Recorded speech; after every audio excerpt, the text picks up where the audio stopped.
2017, the British Standards Institute released PAS 13.2017, which is a public availability standard focused upon the design, specifications, and testing of safety barriers within the workplace.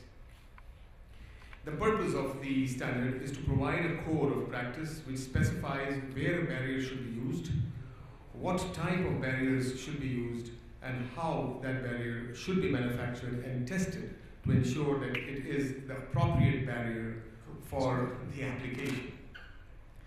I would like to invite Mr. Alan Rooke, who is the Managing Director of ASAFE DWC LLC. To be very honest, I didn't know that barriers also have so much of science behind them. And we've seen many people just installing barriers for the purpose of installation. Probably they look good. Mr. Alan Rooke is the Managing Director at ASAFE DWC LLC, a world-leading UK manufacturer of fixed polymer safety barriers. During his 40 years plus career span, he's worn different hats, having managed large local traditional houses, telecommunication equipment suppliers, both infrastructure and subscriber equipment, a niche market contractor, outsourced centers, and his own business, and has become the region's leading authority on impact protection within the workplace. Mr. Rooke, over to you. Thank you, Arif.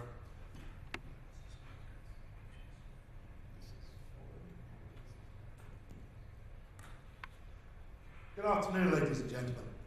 It's a pleasure to be here today, although maybe not quite such a pleasure for everybody, this being the last session of the day. Not only the last session of the day, but also the last session of the conference, or last presentation. Sorry, there is another session, I believe, afterwards. As I say, pleasure to be here. My name is Alan Rooke, as Arif has said. I have been working in the field of impact protection in the Middle East for the last 8 or 9 years.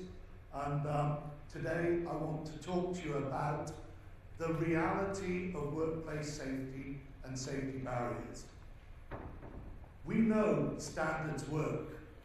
I will talk about specific standards. We know they work. There are standards in the workplace. And there are safety barriers in the workplace, but up until the release of PAS 13/2017, there were no standards for safety barriers internationally. PAS 13/2017 covers a number of items, one of which is safety barrier design. It's also about how you manufacture a safety barrier, how you test a safety barrier to ensure that the said safety barrier is fit for purpose. And finally, we'll come to a conclusion.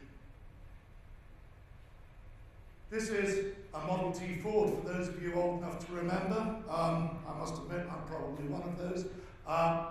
And that's a Volvo top-of-the-range ultimate safety automobile. From the Model T Ford to the Volvo, there have been many advances in safety. There's a massive list. Let's talk about seat belts, ABS, airbags, and on and on and on.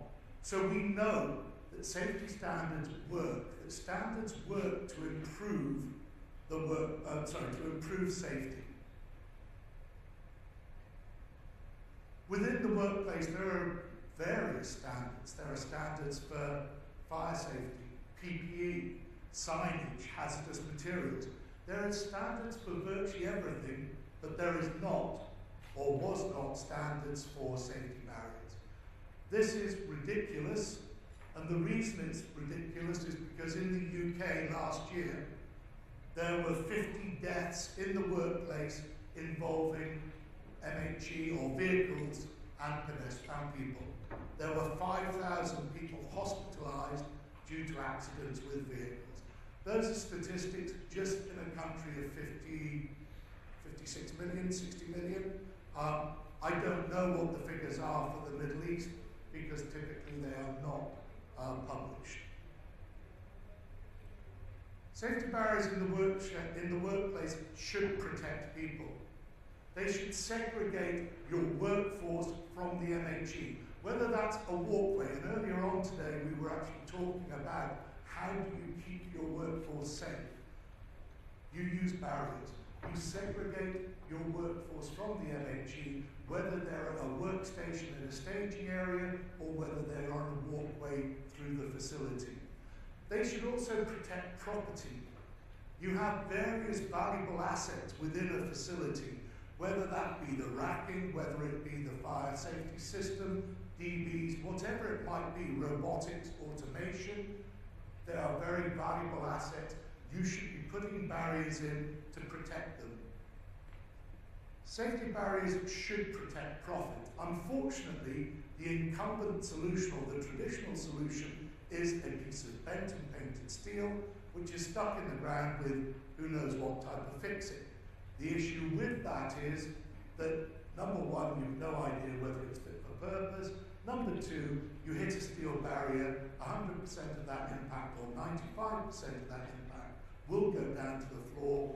We were going to have talked about super flat floors earlier on, which this would have been a good follow to, because a flat floor in a warehouse, super flat floor in a warehouse or logistics centre is an expensive item. Safety barriers should not be damaging the floor. Ultimately, if you select the right safety barriers, you will also be protecting performance.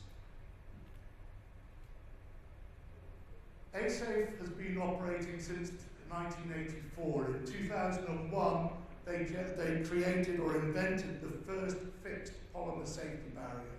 And since 2001, ASAFE has done nothing else but design and manufacture polymer safety barriers. We recognise that there are no international standards for safety barriers. This is a massive gap because you are relying upon safety barriers to keep your workforce and your expensive critical assets safe. Therefore, in 2015, we brought together a group of companies consisting of customers, competitors, educational bodies, professional bodies, and third-party testing bodies to write a public available specification via the British Standards Institute. If you go onto the BSI website, you can download PAS 13 2017, which is an 80-odd page document which will tell you about barriers. It will tell you about what barriers should be, how you should specify them, which ones you should use, and how you can tell that they're fit for purpose. This document is ideal for facilities managers, consultants, architects, HSE managers. It really is, or should be, a Bible for those people that are involved with specifying and installing safety barriers. Basically, it tells you that you need a barrier if you have MHE, motorised vehicles and pedestrians in the same area where there are no raised curbs. Clearly, I'm standing on a raised area. If there's a forklift or reach truck travelling below me, it's not going to cause me, or it's unlikely to cause me any danger. However, if I'm within 1 metre, we should be using a safety barrier. Typically, in the majority of facilities that you will find within the region, the walkways will be marked by floor paint. They will not necessarily have a barrier between the pedestrian and the MHE. The biggest point of injury is crossing doorways. Clearly, if I'm walking along in front of a doorway and a forklift comes out, if I'm not looking, it will hit me because the driver has no chance to see me and react in time, or has very little chance. If you apply the right barrier, you will reduce the likelihood of an accident by 95%. As I said earlier on, we were talking about how do you protect your workforce. You protect your workforce by having clearly defined walkways within the workplace. Just putting paint on the floor, as I've just said, is not enough. You need to have a barrier. Why? I cannot remember who it was that said that safety comes from above and is filtered down. I think it was this gentleman here. He's absolutely right. Safety does come from above and it does filter down. However, if your management don't follow the painted walkway, there is no way your staff are going to follow the painted walkway. The gentleman said, if your management don't wear safety boots, your staff aren't going to wear safety boots. We make life easy. I wear safety boots as work shoes. I go to work in safety boots every day. That way I don't have to think about changing. We put barriers for walkways. That way people cannot shortcut. You want to stop your workforce from shortcutting across a vehicle route, so you use a barrier. You also want to define the vehicle routes. Again, the use of barriers will give you that definition. Finally, as I said, you want to protect your critical and expensive assets. So to summarise, 2 areas where you want to protect your workforce: walkways and workstations within vulnerable areas. You want to define your vehicle routes. You really need to define your pedestrian crossing points. You should use single action gates and pedestrian markings, pedestrian crossing markings. Critical structures and equipment, and one that we didn't cover because it's obvious, you need barriers where you're loading, offloading, and also where you're parking vehicles, whether that be a battery charging area or whatever it might be. Barrier design is often left to contractors. We've had contractors talking to us today, talking about building structures, and if you give a turnkey contract to a contractor, he will supply you with barriers. But unless that contractor has got a lot of experience about barriers, you might not be getting something that is fit for purpose. The first example on the left is a pedestrian barrier. Pedestrian barriers should be a minimum of 1100 millimetres high. The reason for that is the average height of a human being. 1100 millimetres means that it is going to be higher than halfway up the body. If it's less than halfway up the body and you lean against it, it's a fulcrum effect and you will fall over. So therefore, all pedestrian barriers should be above 1100 millimetres. In addition, every barrier deflects. If I come and make a presentation to you on a polymer barrier, you'll see a reach truck run into the polymer barrier, it will bend and it will go back into position. That is deflection. But at the same time, if I show you a video of a reach truck running into a steel barrier, it will bend and it will stay bent. Again, it's deflection. Every barrier deflects. So when you put a barrier on a walkway, you need to allow for that deflection area. So that needs to be part of your walkway. When you design a vehicle route, an awful lot of protection is visual. If the driver of the vehicle can see the protection, he knows that there is something there to be protected, whether it's a walkway or a critical asset. If he cannot see it, he doesn't. And therefore, you need to make sure that your protection is of a visible height. Equally as much, your protection should not be too low. If it's too low, again, the driver won't see it. Again, if he drives onto it, it's got a potential for a topple, or just he's going to drive over it. I'm belabouring the point now because the point I'm trying to make is that the design of barriers is something that you have to consider. You need a product that is fit for purpose. So, how do you define that? If you have a piece of bent and painted steel, my guess is that you have no idea what the wall thickness of the pipe is that's being bent. You have no idea what welds have been used, whether it's spot welded, seam welded, or whatever, to know what the strength of that barrier is. A classic example, up at the airport, and the biggest freight handler in the UAE at the airport, had a shed which had something like 200 bollards. By bollards, I mean posts, yay high. They were big diameter bollards, 350 millimetre diameter, filled with concrete, and they had a massive flange on the bottom with 13 fixings in it. But every day, they were getting one knocked out, and they were getting a big hole being created in the floor of the shed. They couldn't understand it. They said, this is really big, heavy-duty steel, it's filled with concrete, and there are 13 fixings.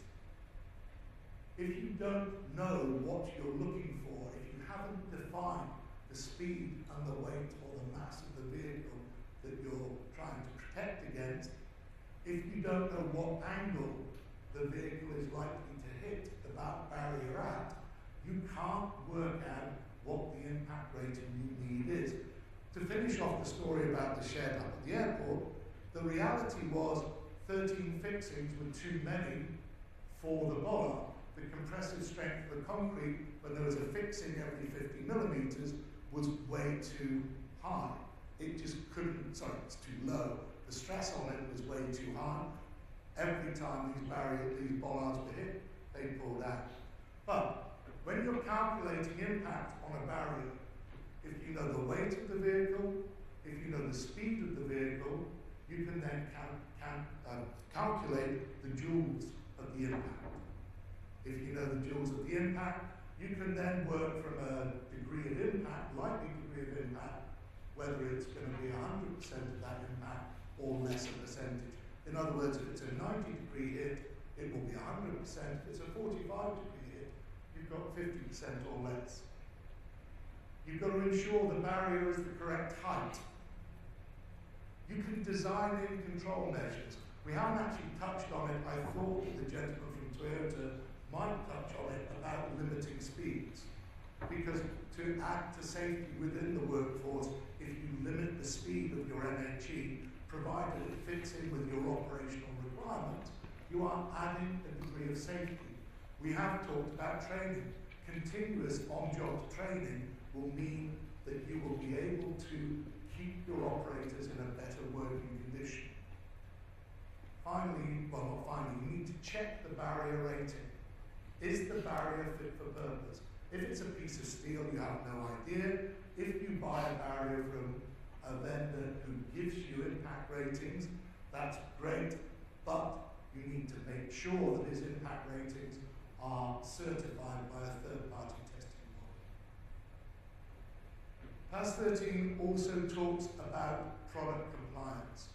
It talks about the requirement to have a specific quality control system that is visible, that is traceable. You need to test and performance rate your barriers with a dynamic test. You will find some companies that will give you a barrier with a static load test. That is totally pointless. Impacts are not static, they are dynamic. You need to use a dynamic sled and ramp test, otherwise really it has no value. But that testing has to be independently certified. In our case, we use TUV Nord, other people use other testing bodies. So, to summarise, barriers should make the workplace safer. PAS 13 will raise the standards in the workplace if you adopt it. It helps you choose a barrier that's fit for purpose because it helps you choose what you need for the specific application. It allows you to compare barriers from different vendors on a like-for-like basis. If I put forward a barrier from my company versus a barrier that's locally produced, you're not comparing apples for apples. There is no comparison at all, neither in the performance nor in the price tag. PAS 13 will become an international standard. The route to an international standard through the BSI is you either spend 10 years talking to them about the specification, writing it, ending up with something that doesn't really mean anything, or you go down the PAS route and you bring together the group of companies like we did, you write a public available specification, that will then transmorph into, over a period of years, a British standard, which will also then go on to EN and ISO. I say EN, obviously, only in the UK states of the European Union. Correct barriers will save lives. They'll also save property, profits and performance. Thank you very much, ladies and gentlemen. I tried to make it as brief as possible, A, because it probably only interests me, but B, because it is the last presentation of the day. If anybody has any questions, I'd be very happy to try and answer them.